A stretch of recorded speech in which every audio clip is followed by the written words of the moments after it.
Қайнапамның туған күнінің екінші бөлімі. Дәмді әрі оңай пирогтардың барлығын өзім дайындаймын. Қайнапам жанында осылай әңгіме айтып отырып, группа поддержки болып отырады. Оған да рахмет.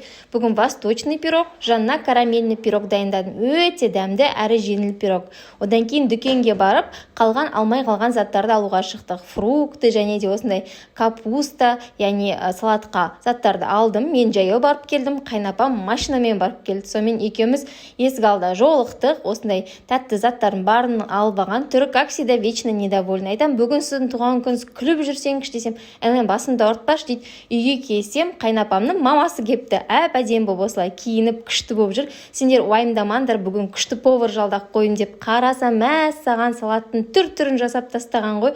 Содан кейін осындай әдемі самсада түйіп тастаған, осындай маринованный тауықтар әдемі қылып істеп қойған ғой, және сервировканы дайындап қойыпты. Қараңыздаршы, қандай салфетка жанында, вилка, барлығын біздің дастарханымызды баға берер жеріңіздер күшті болып кәдімгідей дайындап тастаған ғой. Енді риза болып қалдым. Негізі бар ғой, қайнапамның мамасына сол кісі болмаса мені ешкім ойламайды екен негізі деп риза болдым ғой. Сөйтіп қонақтары келді, как всегда у-шу болып шештім. Содан кейін беш бармағымызды асып, әңгіме айтып, шүйіркелесіп, уақыттың қалай өткенін білмей қалдық.